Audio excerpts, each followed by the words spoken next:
Welcome to rhythm of learning. എന്നത്തെയും പോലെ ഇന്നും നമ്മൾ കുറച്ച് കറണ്ട് അഫയേഴ്സ് പഠിക്കാൻ പോവാട്ടോ. ക്ലാസ്സിലേക്ക് കടക്കാട്ടോ.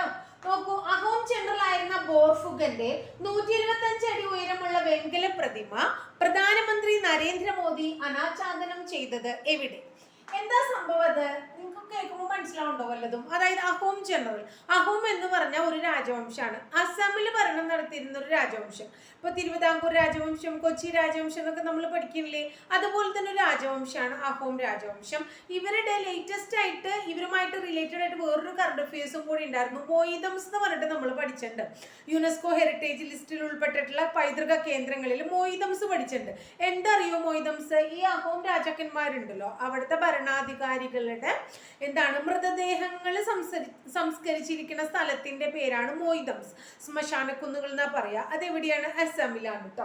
അപ്പൊ അതുപോലെ തന്നെ അസാമില് ഭരിച്ചിരുന്ന അഹോം രാജവംശത്തിലെ ഒരു ജനറലിന്റെ പേരാണ് ബോർഫുഗൻ എന്ന് പറയുന്ന വ്യക്തി. ഇതിപ്പോ ഇത്രയും ഇമ്പോർട്ടൻസ് കൊടുത്ത് പഠിക്കാനുള്ള കാരണം മോയിദംസ് ഒക്കെ വന്നിട്ടുള്ളതുകൊണ്ട് തീർച്ചയായിട്ടും ചോദിക്കാൻ സാധ്യതയുണ്ട്. അപ്പൊ അഹോം ജനറലായിരുന്ന ബോർഫുഗന്റെ 125 അടി ഉയരമുള്ള വെങ്കല പ്രതിമ പ്രധാനമന്ത്രി നരേന്ദ്രമോദി അനാച്ഛാദനം ചെയ്തത് ജോർഹട്ട് എന്ന് പറയുന്ന സ്ഥലത്താണ്. ജോർഹട്ട് ആസാമിലാണ് കേട്ടോ. ക്ലിയർ ആയില്ല? ഇനി വാദ്വാൻ, ഒരു തുറമുഖ പദ്ധതിയുടെ പേരാണ് വാദ്വാൻ. എന്താണ് പേര്? വാദ്വാൻ. ഈ തുറമുഖ പദ്ധതി എവിടെയാ നിലവിൽ വരണേന്നാ ചോദിക്കണേ? മഹാരാഷ്ട്രയിലാണ് കേട്ടോ. അപ്പൊ വാദ്വാൻ തുറമുഖ പദ്ധതി നിലവിൽ വരുന്ന സ്ഥലം എവിടെയാണ്? മഹാരാഷ്ട്ര. നെക്സ്റ്റ് നോക്കൂ, കേരളത്തിലെ ഏറ്റവും നീളം കൂടിയ ആകാശപാത ഉദ്ഘാടനം ചെയ്തു. എവിടെ അറിയോ നിങ്ങൾക്ക്? തൃശ്ശൂരാണ്. കേരളത്തിലെ ഏറ്റവും നീളം കൂടിയ ആകാശപാത ഉദ്ഘാടനം ചെയ്തത് എവിടെയാണ്? തൃശ്ശൂരാണ് കേട്ടോ. തുടർച്ചയായി 7 തവണ കേന്ദ്ര ബഡ്ജറ്റ് അവതരിപ്പിച്ച ധനമന്ത്രി എന്ന് പറയുന്ന റെക്കോർഡ് നേടിയത് നമ്മുടെ നിർമ്മല സീതാരാമയ്യനാണ് കേട്ടോ. അപ്പൊ തുടർച്ചയായി 7 തവണ കേന്ദ്ര ബഡ്ജറ്റ് അവതരിപ്പിച്ച ധനമന്ത്രി എന്ന റെക്കോർഡ് നേടിയത് ആരാണ്? നിർമ്മല സീതാരാമനാണ്.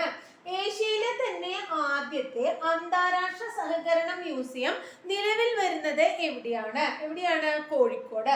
ഏഷ്യയിലെ തന്നെ ആദ്യത്തെ അന്താരാഷ്ട്ര സഹകരണ മ്യൂസിയം എവിടെയാ നിലവിൽ വരുന്നതെന്ന് പറയണേ? കോഴിക്കോടാണ് കേട്ടോ. അടുത്തത് വേൾഡ് ഫെഡറേഷൻ ഓഫ് ഹീമോഫീലിയ. ആരുടെയാണ്? വേൾഡ് ഫെഡറേഷൻ ഓഫ് ഹീമോഫീലിയയുടെ അംഗീകാരം ലഭിച്ച കേരളത്തിലെ ഹീമോഫീലിയ ചികിത്സാ കേന്ദ്രം ഏതാണ്? ആലുവ. വേൾഡ് ഫെഡറേഷൻ ഓഫ് ഹീമോഫീലിയയുടെ അംഗീകാരം ലഭിച്ച കേരളത്തിലെ ഹീമോഫീലിയ ചികിത്സാ കേന്ദ്രം എവിടെയാണ്? ആലുവയിലാണ്. നെക്സ്റ്റ് വൺ, RBIയുടെ റിസർവ് ബാങ്ക് ഓഫ് ഇന്ത്യയുടെ 90ാം വാർഷികം പ്രമാണിച്ച് RBI ഒരു നാണയം ഇറക്കുകയാണ്. എത്ര രൂപയുടെ നാണയ ഇറക്കണേന്നാ ചോദിക്കണേ? ഉത്തരവും 90 തന്നെയാണ്. അപ്പൊ 90ാം വാർഷികത്തിന് 90 രൂപയുടെ നാണയാണ് അവര് ഇറക്കണേന്ന് ഓർക്കുക. രാജ്യാന്തര ഒളിമ്പിക്സ് കമ്മിറ്റിയുടെ പരമോന്നത ആദരമായ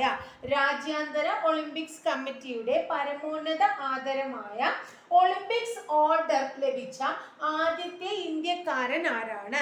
അഭിനവ് ബിന്ദ്ര. ഒന്നും കൂടെ പറയൂ. രാജ്യാന്തര ഒളിമ്പിക്സ് കമ്മിറ്റിയുടെ പരമോന്നത ആദരമായ ഒളിമ്പിക്സ് ഓർഡർ ലഭിച്ച ആദ്യ ഇന്ത്യക്കാരന്റെ പേരാണ് അഭിനവ് ബിന്ദ്ര. നെക്സ്റ്റ് വൺ, കേരള കലാമണ്ഡലത്തിലെ വിദ്യാർത്ഥികളുടെ നേതൃത്വത്തിൽ ആരംഭിച്ച മ്യൂസിക് ബാൻഡിന്റെ പേരെന്താണ്?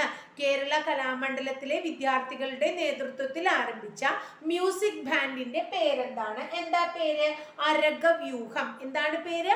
അരഗവ്യൂഹം. നെക്സ്റ്റ് നോക്കൂ, 2024 പുറത്തിറക്കിയ റിപ്പോർട്ട് പ്രകാരം ഭക്ഷ്യസൂചിക ഇൻഡെക്സിൽ 1ാമത് നിൽക്കുന്ന സംസ്ഥാനം ഏതാണ്? കേരളം. അപ്പൊ 2024 റിപ്പോർട്ട് പ്രകാരം ഭക്ഷ്യസൂചിക ഇൻഡെക്സിൽ 1ാമത് ഏത് സംസ്ഥാനമാണ്? കേരളാണ് കേട്ടോ. അപ്പൊ ഒന്നുകൂടി നമുക്ക് റിപ്പീറ്റ് ചെയ്യാം. അഹോം ജനറൽ ആയിരുന്ന ബോർഫുഗന്റെ 125 അടി ഉയരമുള്ള വെങ്കല പ്രതിമ പ്രധാനമന്ത്രി നരേന്ദ്രമോദി അസാമിലെ ജോർഹട്ടിൽ അനാച്ഛാദനം ചെയ്തു. അതുപോലെ വാദ്വാൻ തുറമുഖ പദ്ധതി മഹാരാഷ്ട്രയിൽ നിലവിൽ വരുന്നു. കേരളത്തിലെ ഏറ്റവും നീളം കൂടിയ ആകാശപാത എവിടെയാണ് ഉദ്ഘാടനം ചെയ്തത്? തൃശ്ശൂര്. തുടർച്ചയായി 7 തവണ കേന്ദ്ര ബഡ്ജറ്റ് അവതരിപ്പിച്ച ധനമന്ത്രി എന്ന റെക്കോർഡ് നിർമ്മല സീതാരാമൻ നേടി. ഏഷ്യയിലെ ആദ്യത്തെ അന്താരാഷ്ട്ര സഹകരണ മ്യൂസിയം കോഴിക്കോടാണ് നിലവിൽ വരുന്നത്. വേൾഡ് ഫെഡറേഷൻ ഓഫ് ഹീമോഫീലിയയുടെ അംഗീകാരം ലഭിച്ച കേരളത്തിലെ ഹീമോഫീലിയ ചികിത്സാ കേന്ദ്രം ആലുവയാണ്. RBIയുടെ 90ാം വാർഷികം പ്രമാണിച്ച് RBI 90 രൂപയുടെ കോയിൻ ഇറക്കുന്നു. അടുത്ത രാജ്യാന്തര ഒളിമ്പിക്സ് കമ്മിറ്റിയുടെ പരമോന്നതാദരമായ ഒളിമ്പിക്സ് ഓർഡർ ലഭിച്ച ആദ്യ ഇന്ത്യക്കാരനാണ് അഭിനവ് ബിന്ദ്ര. നെക്സ്റ്റ് വൺ, കേരള കലാമണ്ഡലത്തിലെ വിദ്യാർത്ഥികളുടെ നേതൃത്വത്തിൽ ആരംഭിച്ച മ്യൂസിക് ബാൻഡിന്റെ പേരാണ് അരകവ്യൂഹം. 2024 പുറത്തിറങ്ങിയ റിപ്പോർട്ട് പ്രകാരം ഭക്ഷ്യസൂചിക ഇൻഡെക്സിൽ 1ാം നിൽക്കുന്ന സംസ്ഥാനത്തിന്റെ പേരാണ് കേരളം. ക്ലിയർ ആയെന്ന് വിചാരിക്കുന്നു. 10 ഉള്ളൂ. 10 ക്വസ്റ്റ്യൻസ് ഭംഗിയായിട്ട് പഠിക്കുക. 2-3 പ്രാവശ്യം നമ്മൾ റിപ്പീറ്റ് ചെയ്യുന്നതിന്റെ ഒപ്പം തന്നെ നിങ്ങളത് പഠിച്ചു പോവുക എന്നുള്ളതാണ് കേട്ടോ. അപ്പൊ ഇത്രയേ ഉള്ളൂ ഇന്നത്തെ ക്ലാസ് ഇഷ്ടപ്പെട്ടുവെങ്കിൽ തീർച്ചയായിട്ടും ലൈക്ക് ചെയ്യണം. ലൈക്ക് ചെയ്യുന്നതോടൊപ്പം നിങ്ങളുടെ കൂട്ടുകാർക്ക് ഷെയർ ചെയ്ത് കൊടുക്കണം. ആദ്യമായിട്ട് കാണുന്ന കുട്ടികളാണെങ്കിൽ തീർച്ചയായിട്ടും എൻ്റെ ചാനൽ ഒന്ന് സബ്സ്ക്രൈബ് ചെയ്തോളൂ കേട്ടോ. സബ്സ്ക്രൈബ് ചെയ്യുന്നതോടൊപ്പം ബെൽ ബട്ടൺ കൂടി ക്ലിക്ക് ചെയ്യുമ്പോൾ ഞാൻ ഓരോ ദിവസം 8 മണിക്ക് ശേഷം അപ്ലോഡ് ചെയ്യുന്ന വീഡിയോസ് കൃത്യമായിട്ട് നിങ്ങൾക്ക് നോട്ടിഫിക്കേഷൻ രൂപത്തിൽ ലഭിക്കുകയും ചെയ്യും. അപ്പോൾ അടുത്ത ദിവസം വളരെ നല്ലൊരു ക്ലാസ്സുമായി നമുക്ക് വീണ്ടും കാണാം കേട്ടോ.